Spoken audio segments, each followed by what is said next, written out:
আমি আর আমার মেয়ে রাইসা বসে আছি।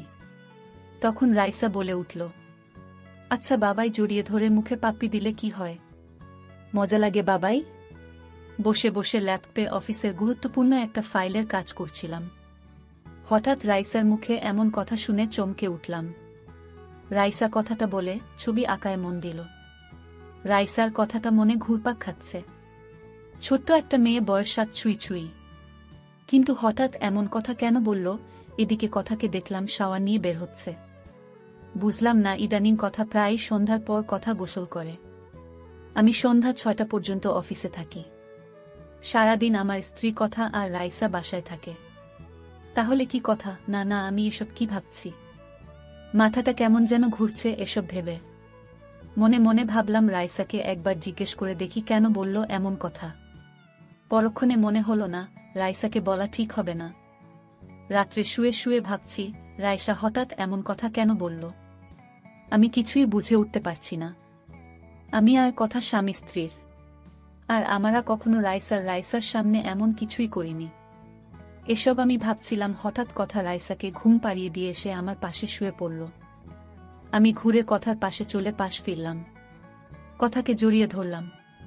কথা আমাকে ছাড়িয়ে বলল, আমার শরীরটা ভাল লাগছে না। আজকে না, অন্যদিন। আমি কিছু না বলে অন্য পাশে ফিরে শুয়ে পড়লাম। মনে মনে ভাবতে লাগলাম, কথা কোনোদিন আগে এমন ছিল না। আমার বুকে না নিলে তো কথা ঘুমাতে পারত না। পাগলিটা বিদ্যুৎ চমকালেও ভয় পেত। এসব ভাবতে ভাবতে ঘুমিয়ে গেলাম।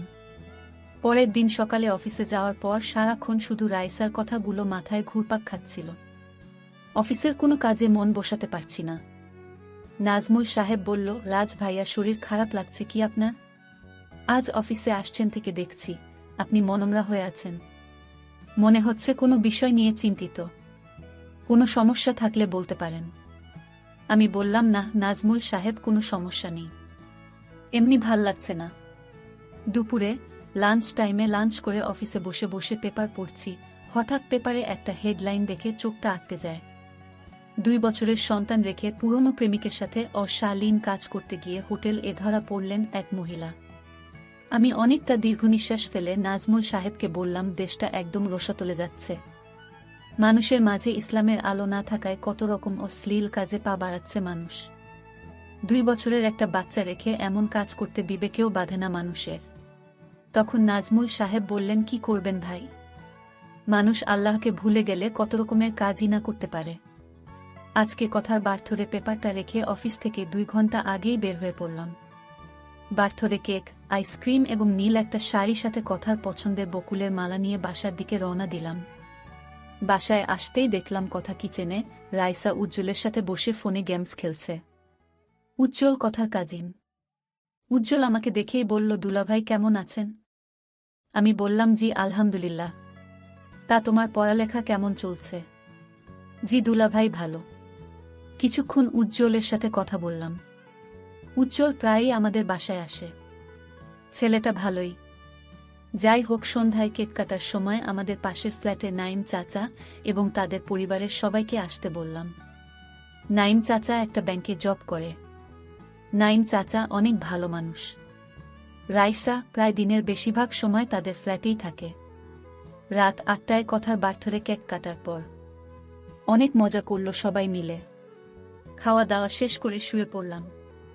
রাত্রিবেলা কথা আমার মাথায় হাত বুলিয়ে দিচ্ছে। আমি কথার বুকে নিজেকে আড়াল করে রেখেছি। এদিকে আমার মাথা থেকে রাইসার কথাটা এখনো যায়নি। মনে মনে ভাবছি, কথা কি আমাকে ঠকাচ্ছে? আর কথা কেন আমাকে ঠকাবে? আমি তো কথাকে নিজের থেকেও বেশি ভালোবাসি। একে অপরকে ভালোবেসে বিয়ে করেছি। না, কথা আমার বিশ্বাসের অমর্যাদা করতে পারে না। এদিকে প্রায় দেখি কথা রাত্রিবেলা গোসল করে। রাতেও আমাকে আগের মতো সময় দেয় না, শরীর খারাপ বলে এড়িয়ে যায়। কথার ব্যবহারে অনেক পরিবর্তন হয়েছে। আগে তো কথা এমন ছিল না। তাহলে কথা কি সত্যি, না আমাকে আসল রহস্য উদ্ঘাটন করতেই হবে? রাইসাকেও কিছু বলা যাবে না। রাইসা যদি কথাকে বলে দেয়, তাই যা করতে হবে নিজেকেই। এদিকে রাইসাকেও দেখি মনমরা হয়ে থাকে। আগের মতো আর নেই। কথার কাছে কম যায় এখন। বিষয়গুলো আমাকে ভাবাচ্ছে খুব। পরের দিন অফিসের একটা কাজে হসপিটাল রোডে যাওয়ার সময় আমি চমকে উঠলাম। দেখি কথা হসপিটালে ঢুকছে। আমি তো অবাক গেলাম। আমি বুঝতে পারছি না কথা হসপিটালে কেন আসছে। কথার পিছন পিছন আমি হসপিটালে ঢুকলাম। কথা একটা মহিলা ডাক্তারের রুমে ঢুকল। সেখানে থেকে কথা কিছুক্ষণ ডাক্তারের সাথে কথা বলে রুম থেকে বেরিয়ে আসলো। আমি তাড়াতাড়ি করে জানালার কাছ থেকে সরে আসলাম। কথা হসপিটাল থেকে বের হতেই সে ডাক্তারের রুমে থেকে একটা নার্স বের হলো। নার্সকে কথার কথা জিজ্ঞেস করতেই বলল, উনি তো এবার ওষুধ নিয়েই কথা বলতে এসেছিল মনে হয়। নার্সের কথা শুনে মুহূর্তের মাঝে বুকের ভেতর চিনচিনে ব্যথা অনুভব করলাম। সবকিছু কেমন যেন ওলটপালট লাগছে। হসপিটাল থেকে বের হয়ে আমি ও কথার পিছু নিলাম। কথা একটা শপিং মলের সামনে গিয়ে নামল। তারপর কথা কাকে যেন ফোন দিল। কিছুক্ষণের মাঝেই একটা ছেলে আসল শপিং মলের সামনে আসলো। কথা ছেলেটাকে নিয়ে শপিং মলে ঢুকল। কিছুক্ষণ পর কথা ছেলেটাকে নিয়ে বের হলো। এই মুহূর্তে আমি কি করব কিছু ভাবতে পারছি না। ঘড়ির দিকে তাকিয়ে দেখি বিকেল ৩টা বাজে। কথা ছেলেটার সাথে রিকশায় উঠল। আমিও তাদের পিছন পিছন একটা রিকশা নিয়ে ছুটে চললাম। কিছুক্ষণ পর কথা আর ছেলেটা বড় একটা ৫ তারকা হোটেলে ঢুকল। আমি কথাকে ফোন দিলাম। দুবার ফোন রিং হতেই কথা ফোনটা ধরেই ওপাশ থেকে সালাম দিল। আমি সালামের জবাব দিয়ে বললাম, তুমি কোথায়? কথা বলবো কোথায়, আবার কিচেনে রান্না করছি। কথা জানে আমি সন্ধ্যার আগে অফিস থেকে বাড়ি ফিরব না। আমি কি বলবো কিছু ভেবে পারছি না। এক মুহূর্তে মনে হলো আমার সবকিছু শেষ। আমি ভাবতেও পারছি না কথা আমাকে এভাবে ঠকাবে। বুকের ভেতরটা ফেটে যাচ্ছে। তাহলে রাইসা এইসব নোংরামিই দেখেছে। চাই ও সেদিন আমায় ওই কথাটা বলেছিল রাইসা। কিছু ভাবতে পারছি না। আমি চোখের পানি মুছে হোটেল থেকে সোজা বাসায় চলে আসলাম। বাসায় আসার প্রায় ২ ঘন্টা পর কথা বাসায় এসে আমাকে দেখে খানিকটা ঘাবড়ে যায়। আমি কথাকে জিজ্ঞাসা করলাম, কোথায় গিয়েছিলে? কথা বলল, বান্ধবীর বাসায় গিয়েছিলাম। তখন আমি রেগে গিয়ে বললাম, তাহলে আমাকে যে বললে কিচেনে? তখন কথা কাপা গলায় বলল, সরি, অর্পণাদের বাসায় গিয়েছিলাম। তুমি যদি রাগ করো তাই বলছি কিচেনে। আর আজ তুমি সকাল সকাল এসে পড়েছ কে জানে? আমি নিজেকে আর ধরে রাখতে পারলাম না, রেগে গিয়ে কথা কে বলতে শুরু করলাম, তাই তো সকাল সকাল না আসলে জানতে পারতাম না। এবার শোন করতে তুমি হসপিটালে যাও, অন্য ছেলেকে নিয়ে হোটেলে যাও। ছি, কথা তোমার লজ্জা করে না মিথ্যা বলতে আমায়? আমি কথাকে রেগে গিয়ে বলতে শুরু করলাম, বল তোমার কিসের অভাব? কেন করলে আমার বিশ্বাস নেই খেলা? উত্তর দাও। কথা কোনো কথা বলছে না। চোখের পানি টপক করে পড়ছে। আমি আবার ও বলতে লাগলাম, কি হলো, দাঁড়িয়ে আছো কেন? আমার চোখের সামনে থেকে চলে যাও, তোমাকে দেখতে মন চাচ্ছে না। তখন কথা বলতে শুরু করলো, বললেই চলে যাব। আমি তোমায় ছেড়ে কোথাও যাব না। আমাকে তুমি ভুল বুঝতেছ। আমার হৃদয়ে শুধু তুমি আছো রাজ। আর এই দেহটা তুমি ছাড়া অন্য কেউ স্পর্শ করেনি। আর যেন কেউ করার আগে আমার মৃত্যু হয়। এসব কথা শুনে আমি বললাম, তাহলে হসপিটালে এবার রোশন করতে কেন গিয়েছিলে? নিজের পাপ ঢাকতে। তখন কথা বলল, রাজ প্লিজ চুপ করো, আমি আর নিতে পারছি না। আমি বললাম, সত্যি কথা গায়ে লাগবেই। জানো কথা তোমাকে ভালোবেসে বিয়ে করেছিলাম, আর তার প্রতিদান স্বরূপ এভাবে কষ্ট দিবে? তুমি বললেই হতো যে আমার সাথে তুমি হ্যাপি নও। রাজ, তুমি যা ভাবছো সব ভুল ভাবছো। হ্যাঁ, আমি ভুল ভাবছি। তাহলে বল হসপিটালে কেন গিয়েছিলে? আবার হসপিটাল থেকে বের হয়ে অন্য একটা ছেলেকে নিয়ে শপিং করে হোটেলে? না রাজ, সবকিছুই সত্যি, কিন্তু তুমি যা ভাবছো তা সত্যি নয়। আমি হসপিটালে গিয়েছিলাম ডক্টর দেখানোর জন্য। আমার একটা রোগ আছে, সেই জন্য রাজু দিয়ে স্বাভাবিকের চেয়ে বেশি দিন পিরিজোড়ো হয়। ডাক্তার সানজিদাকে দেখিয়েছি, তিনি রিপোর্ট দেখে বলেছেন রাজুতে টিউমার হয়েছে, আর সেটা অপারেশনও করে ফেলে দিতে হবে। আর অপারেশন করলে বেশিরভাগ সম্ভাবনা আমি আর কোনোদিন মা হতে পারবো না। পৃথিবীতে সবাই চায় বংশের বাতি হিসেবে একটা ছেলে, কিন্তু আল্লাহ এখনো আমাদের কোনো ছেলে দেয়নি। জানো রাজ, আমি সন্ধ্যাবেলা গোসল করতাম এ রোগের জন্যই। রাতে খুব করে মন চাইতো তোমার বুকে মাথা রেখে নিজেকে সর্পে দিতে। কিন্তু যখন জরায়ু থেকে ব্লাড নির্গত হতো খুব কষ্ট হতো। আর তোমাকে এই বিষয়টা জানায়নি। তুমি যদি কষ্ট পাও তাহলে আমি যে এখনকার ব্যথা সহ্য করতে পারছি হয়তো তোমার তখনকার ব্যথা সহ্য করতে পারতাম না। কিন্তু আজ আমাকে স্থির প্রমাণ করতে বলতেই হলো। ক্ষমা করে দাও আমায়। আরেকটা কথা, হসপিটাল থেকে বের হয়ে হুট করেই রাফি ফোন দিয়ে বলে তার বিয়ে, আর আমাকে যেতে হবে। ছোটবেলায় বাবা মাকে হারিয়ে যে এতিমখানায় বড় হয়, এতিমখানা থেকে পড়ালেখা করে চান্স পায় ঢাকা বিশ্ববিদ্যালয়ে। এক রক্তদান কর্মসূচিতে পরিচয়, সেখান থেকেই ভাই বোনের সম্পর্ক। তাই আর না করতে পারিনি। হোটেলে গিয়ে দেখি বসে যে মেয়েটা বসে আছে সেটা ঋত্য, তোমার বোন। রাফি ঋত্যকে সামনে নিয়ে বলে, পরিচয় করে নাও, এটা আমার আপু, আমার একমায় অভিভাবক। আমি বুঝতে পারছিলাম না কি হচ্ছে। ঋত্য তোমার বোন, যে তোমাকে ছাড়া কিছুই বুঝতো না, সে ঋত্যই তোমাকে ছাড়া বিয়ে করছে না জানিয়ে। সবার সামনে ঋত্যের গালে চড় বসিয়ে দেই। ঋত্য আমার পা ঝাপটে ধরে বলে, ভাবি আমায় ক্ষমা করে দাও, ভাইয়াকে কিছু বলো না। তারপর ঋত্য সব খুলে বলে আমায়। মানে কি বলছো এসব? হ্যাঁ ঠিকই বলছি, আজ আমার বলতে কোনো বাধা নেই, বলতেই হবে আমার। আমি বললাম, আমার বোন এমন না, আমি এসব কিছু বিশ্বাস করি না। তখন কথা বলল, আমিও করিনি, কিন্তু এটাই সত্যি। কলেজের একটা ছেলেকে ভালোবাসত ঋত্য, নাম রাফি। ছেলেটাও ঋত্যকে প্রচণ্ড ভালোবাসত।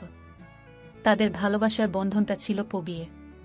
কিন্তু একদিন কলেজ ফাংশনে যোগ দেওয়ায় ঋত্যের মেসে ফিরতে ফিরতে সন্ধ্যা লেগে যায়। আর এই সুযোগে একদল নরপশু ঋত্যের শরীরে ধর্ষী তারও ছাপ বসিয়ে দেয়। জানো রাজ, আমাদের সমাজে ধর্ষকের জায়গা হলেও হয় না ধর্ষী তার জায়গা। এদিকে ঋত্য ধর্ষিতা হওয়ার কথা কাউকে জানায়নি। কিন্তু কয়েকদিন পর ঋত্য স্থির করল রাফিকে সব বলে দিবে। তাই রাফিকে নিয়ে কলেজের পাশ দিয়েই যে নদী বয়ে গেছে সেখানে নিয়ে যায়। এটা ঋত্য আর রাফির প্রিয় জায়গা। ঋত্য ভনিতা করা বাদ দিয়ে বলতে লাগে, রাফি আমাকে ভুলে যাও। কথাটা ঋত্যকে যতটা আঘাত করে তার চেয়ে আঘাত করে ঋত্যর পাশে বসে থাকা রাফির বুকে। রাফি স্তব্ধ হয়ে যায়। রাফি, তুমি আমাকে ক্ষমা করে দাও। আমি চাই না কোনো ধর্ষী তার জন্য তোমার জীবনটা নষ্ট হোক। জানো, আমি ভাইয়াকেও বলতে পারিনি। আমি চাই না আমার ভাইয়ার দিকে কেউ আঙ্গুল তুলে বলুক, ওই যে ধর্ষী তার ভাই যাচ্ছে। তোমার দিকে কেউ আঙ্গুল তুলে বলুক যে ধর্ষী তার স্বামী যাচ্ছে। তাই এই নষ্ট জীবন নিয়ে আর বেঁচে থাকতে চায় না। রাফি ঋত্যের গালে কষে চড় বসিয়ে দিল। কি মরতে চাও তবে আমার সঙ্গে নিয়ে মরো। একা কেন মরবে? আজ তোমার ধর্ষিতা হওয়ার পিছনে দেশের কিছু যার সন্তানই দায়ী। আমাদের মতো পুরুষের ব্যর্থতা নারীদের নিরাপত্তা দিতে পারিনি। নারীরা প্রতিটা পদে পদে নিরাপত্তাহীনতায় ভুগে। আমি তোমার দেহটাকে নয়, আমি তোমার বুকের বাপাশে লুকিয়ে থাকা মনটাকে ভালোবেসেছি, যে জায়গা শুধু আমারই। আর আমি তোমাকে এ সপ্তাহেই বিয়ে করব। পরে একটা সময় সবাইকে জানালেই হবে। হয়তো তোমার ভাইয়া রাগ করবে, পরে ঠিকই মেনে নিবে। আর তোমার বিয়েতে এক আপুর সাথে পরিচয় করিয়ে দিব। দুনিয়ার আপন বলতে সে আপুটায়। এসব শুনে রাজ বলতে শুরু করে, ঋত্য আর রাফি কই? তাদের শাস্তি আছে, ভাইকে রেখে বিয়ে করে নিল। আর তোমার সাথে কোনো কথা নেই। কথা বলল কেন? আমি কি করলাম? আমি বললাম কি করছো জানো না? তুমি কেন এতদিন বলনি তুমি অসুস্থ? জানো আমার খুব কষ্ট হয়েছে। শোনো, আমি চাই তুমি অপারেশনটা করো। আমার বংশের প্রদীপ লাগবে না। আমার তুমিটাকে চাই যার কাছে বিশ্বাসটুকু জমা রাখা যায়। আজ যদি আমার বড় কোনো সমস্যা হতো পারতে আমাকে দূরে সরিয়ে দিতে। আমার কথা শুনে কাঁদতে শুরু করলো। আমি বললাম, ওই পাগলি কাঁদছ কেন? বুকে আস। কথাটা বলার আগেই বুকে কারো অস্তিত্ব অনুভব করলাম। শার্টটা কারো চোখের পানিতে ভিজে যাচ্ছে। বুঝতে পারলাম আজ বৃষ্টিপাত ভালোভাবেই হবে। এ বৃষ্টি এ ভালোবাসার ভূমিকে নতুন রূপে সাজাতে ঝরছে। হঠাৎ রাইসার কথা মনে পড়ল। আচ্ছা বাবাই, উলম্ব হয়ে জড়িয়ে ধরে মুখে পাপ্পি দিলে কি হয়? মজা লাগে বাবাই?